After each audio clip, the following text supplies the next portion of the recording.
Un chef-d'œuvre. Telle était l'avis unanime de ceux qui regardaient le visage d'Alfiera.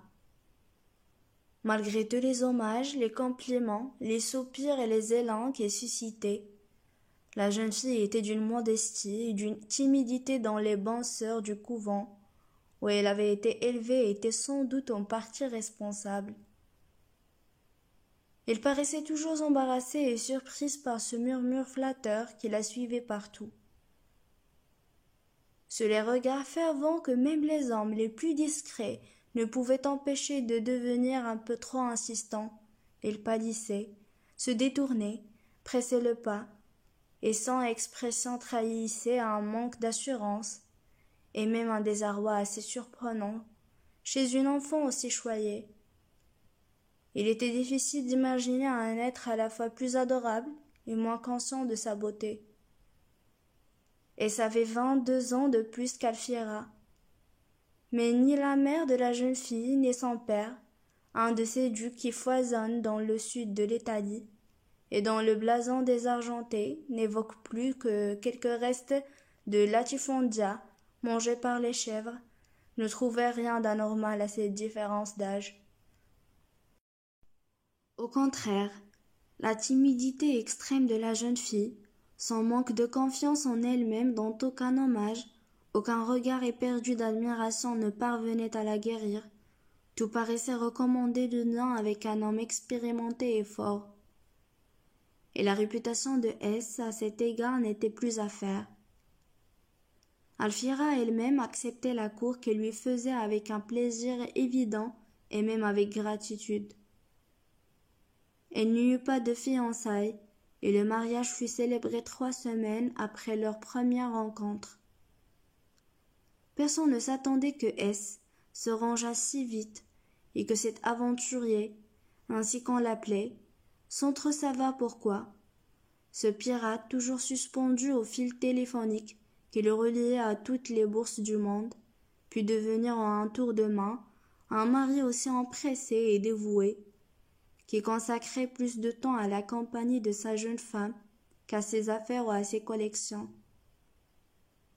Et c'était amoureux, sincèrement et profondément, mais ceux qui se targuaient de bien le connaître, et qui se disaient d'autant plus volontiers ses amis, qu'ils le critiquaient davantage, ne manquaient pas d'insinuer que l'amour n'était peut-être pas la seule explication de cet air de triomphe qu'elle arborait depuis son mariage, et qu'il y avait dans le cœur de cet amateur d'art une joie un peu moins pure, celle d'avoir enlevé aux autres un chef-d'œuvre plus parfait et plus précieux que tous ces Velasquez et ces Gréco. Le couple s'installa à Paris, dans l'ancien hôtel des ambassadeurs d'Espagne au Marais. Pendant 6 mois, elle négligea ses affaires, ses amis, ses tableaux. Ses bateaux continuaient à sillonner les océans, et ses représentants aux 4 coins du monde ne manquaient pas de lui câbler les rapports sur leurs trouvailles et les grandes ventes qui se préparaient. Mais il était évident que rien ne le touchait en dehors d'Alfiera. Son bonheur avait une qualité qui paraissait réduire le monde à l'état d'un satellite lointain et dépourvu d'intérêt. Vous semblez soucieux. Je le suis. Il n'est jamais agréable de frapper un homme qui ne vous a rien fait personnellement à son point le plus sensible, la vanité. C'est pourtant ce que je vais faire. Pourquoi donc? La voix de S monta un peu, et comme toujours lorsqu'il était irrité, la trace d'accent chantant devint plus perceptible. Une question de principe, ma chérie. On essaie d'établir, à coups de millions, une conspiration de silence autour d'une œuvre de faussaire. Et si nous n'y mettons pas bon horreur, bientôt personne ne se souciera plus de distinguer le vrai du faux, et les collections les plus admirables ne signifieront plus rien. Il ne put s'empêcher de faire un geste emphatique vers un paysage du Caire, de Bellini, au-dessus de la cheminée. La jeune femme parut troublée. Il baissa les yeux et une expression de gêne, presque de tristesse, jeta une ombre sur son visage. Elle posa timidement la main sur le bras de son mari. « Ne soyez pas trop dur. Il le faut bien, parfois. » Ce fut un mois environ après que le point final lui ait été mis à la dispute du Van Gogh inconnu par la publication, dans la grande presse, du rapport écrasant du groupe d'experts sous la direction de Falkenheimer, que S trouva dans son courrier une photo que nulle explication n'accompagnait. Il la regarda distraitement. C'était le visage d'une très jeune fille, dont le trait le plus remarquable était un nez ou un bec d'oiseau de proie, particulièrement déplaisant. Il jeta la photo dans la corbeille à papier et n'y pensa plus. Le lendemain, une nouvelle copie de la photo lui parvint, et au cours de la semaine qui suivit, chaque fois que son secrétaire lui apportait le courrier et trouvait le visage au bec hideux qui le regardait. Enfin, en ouvrant un matin l'enveloppe et découvrit un billet tapé à la machine qui accompagnait l'envoi. Le texte disait simplement: « Le chef-d'œuvre de votre collection est un faux. » S haussa les épaules. Il ne voyait pas en quoi cette photo grotesque pouvait l'intéresser et ce qu'elle avait à voir avec sa collection. Elle allait déjà la jeter lorsqu'un doute soudain l'effleura. Les yeux, le dessin des lèvres, quelque chose dans l'ovale du visage venait de lui rappeler vaguement Alfiera. C'était ridicule. Il n'y avait vraiment aucune ressemblance réelle, à peine un lointain air de parenté. Il examina l'enveloppe. Elle était datée d'Italie. Il se rappela que sa femme avait en Sicile d'innombrables cousines qu'il entretenait depuis des années, et se proposa de lui en parler. Il mit la photo dans sa poche et l'oublia. Ce fut seulement au cours du dîner, ce soir-là, elle avait convié ses beaux-parents, qui partaient le lendemain, que la vague ressemblance lui revint à la mémoire. Elle prit la photo et la tendit à sa femme. « Regardez, ma chérie, j'ai trouvé cela dans le courrier ce matin. » Il est difficile d'imaginer un appendice nasal plus malencontreux. Le visage d'Alfiera devint d'une pâleur extrême. Ses lèvres tremblèrent, des larmes emplirent ses yeux. Elle jeta vers son père un regard implorant. Le duc, qui était aux prises avec son poisson, faillit s'étouffer. Ses joues se gonflèrent et devinrent cramoisies. Ses yeux sortaient des orbites. Sa moustache épaisse et noire, soigneusement teinte, qui eût été beaucoup plus à sa place sur le visage de quelque carabinier que sur celui d'un authentique descendant du roi des deux Siciles, dressa ses lances, prêt à charger. Il émit quelques grognements furieux, porta sa serviette à ses lèvres, et parut si visiblement incommodé que le maître d'hôtel se pencha vers lui avec sollicitude. La duchesse, qui venait d'émettre un jugement définitif sur la dernière performance de la Calas à l'opéra, demeura la bouche ouverte et la fourchette levée. Sous la masse de cheveux roux, son visage trop poudré se décomposa et partit à la recherche de ses traits parmi les bourrelets de graisse, et s'aperçut brusquement, avec un certain étonnement, que le nez de sa belle-mère, sans être aussi grotesque que celui de la photo, n'était pas sans avoir avec ce dernier quelque ressemblance. Il s'arrêtait plus tôt, mais il allait incontestablement dans la même direction. Il le fixa avec une attention involontaire, et ne put s'empêcher ensuite de porter son regard avec quelque inquiétude vers le visage de sa femme. Mais non, il n'y avait vraiment dans ses traits adorables aucune similitude avec ceux de sa mère. Fort heureusement. Il posa son couteau et sa fourchette se pencha, prit la main d'Alfiera dans la sienne. « Qu'y a-t-il, ma chérie ?»« J'ai failli m'étouffer. Voilà ce qu'il y a, » dit le duc, avec emphase. « On ne se méfie jamais assez avec le poisson. Je suis désolé, mon enfant, de t'avoir causé cette émotion. Un homme de votre situation doit être au-dessus de cela, » dit la duchesse, apparemment hors de propos, et sans que S pût comprendre si elle parlait de l'arrête ou prenait à une conversation dont le fil lui avait peut-être échappé. Vous êtes trop envié pour que tous ces potins sans aucun fondement. Il n'y a pas un mot de vrai là-dedans. Maman, je vous en prie, dit Alfiera d'une voix défaillante. Le duc émit une série de grognements qu'un bulldog de bonne race n'eût pas désavoué.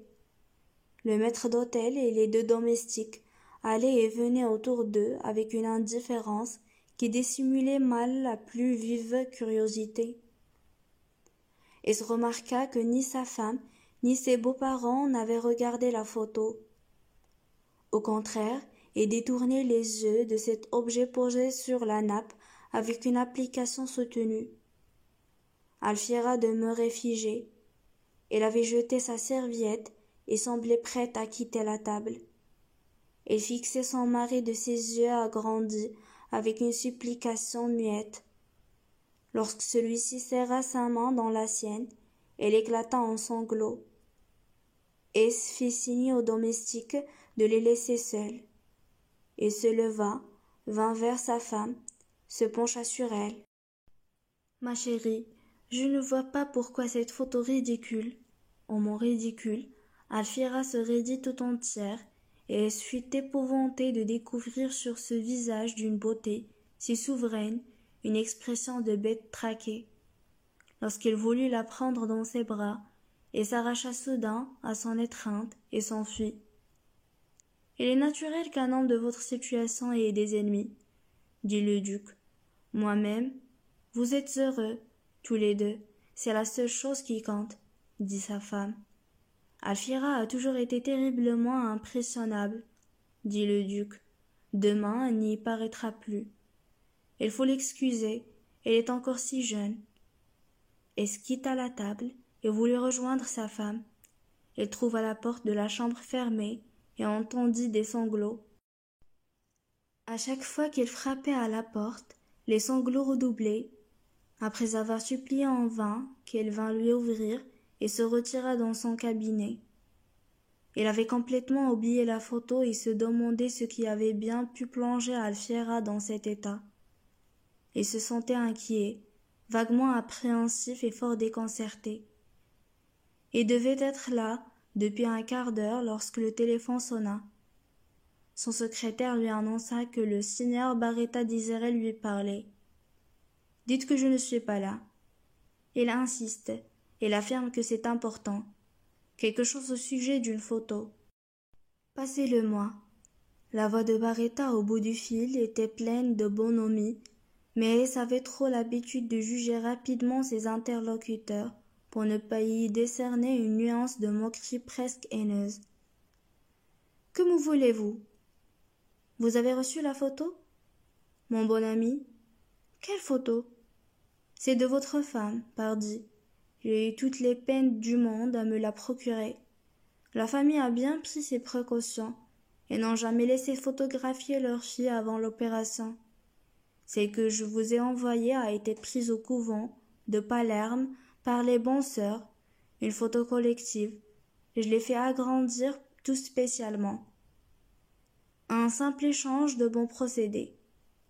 Son nez a été entièrement refait par un chirurgien de Milan, lorsqu'elle avait 16 ans. Vous voyez qu'il n'y a pas que mon Van Gogh qui est faux. Le chef-d'œuvre de votre collection l'est aussi. Vous en avez à présent la preuve sous les yeux. Elle eut un gros rire, puis un déclic. Barretta avait raccroché.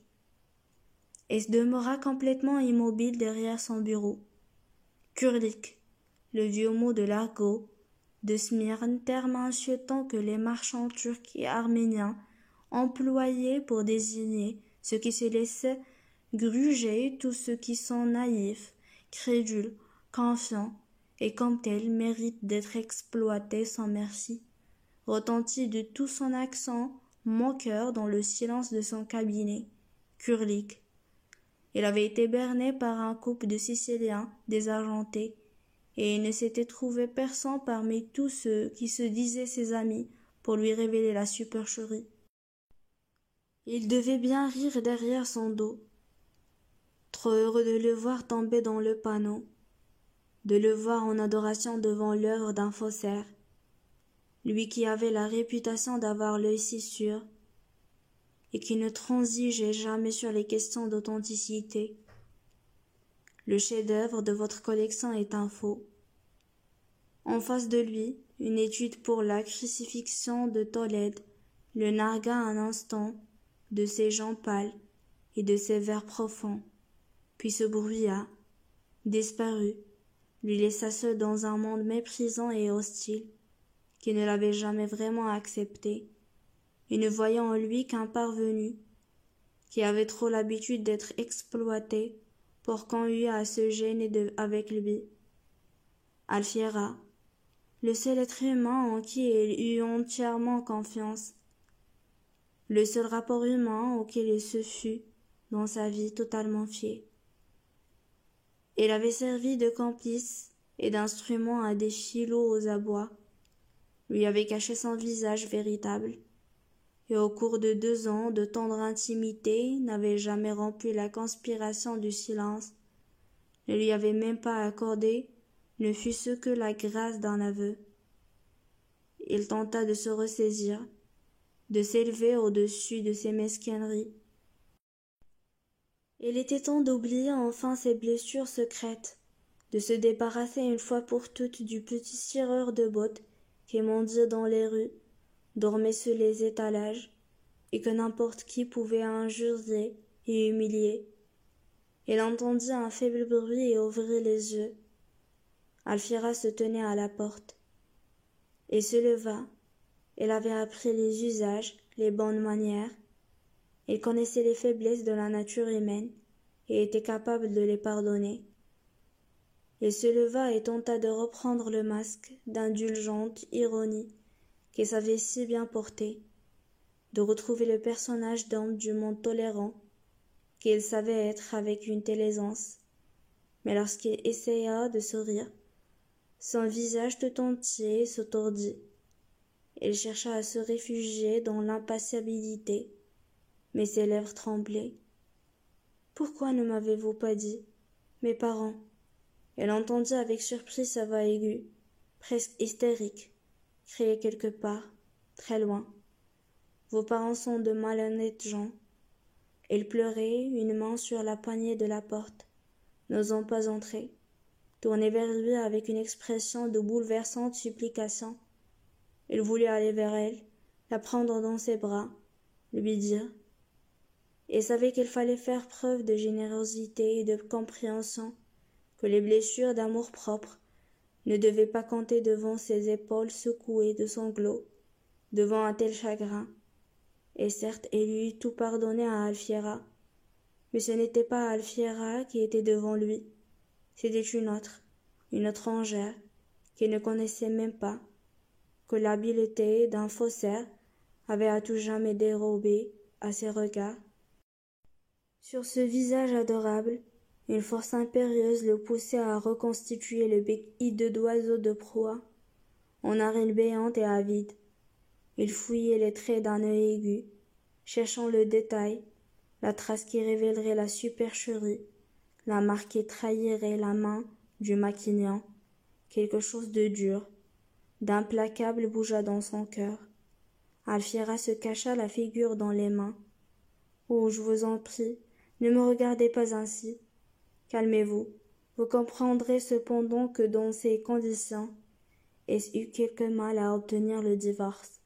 Le motif qu'il avait d'abord invoqué et qui fit sensation dans les journaux, faux et usage de faux, scandalisa le tribunal et le fit débouter au cours de la première instance. Et ce fut seulement au prix d'un accord secret avec la famille d'Alfiera, le chiffre exact ne fut jamais connu, qu'il put assouvir son besoin d'authenticité. Il veut aujourd'hui à s'y retirer et se voue entièrement à sa collection, qui ne cesse de grandir. Il vient d'acquérir la Madame bleue de Raphaël à la vente de Bâle.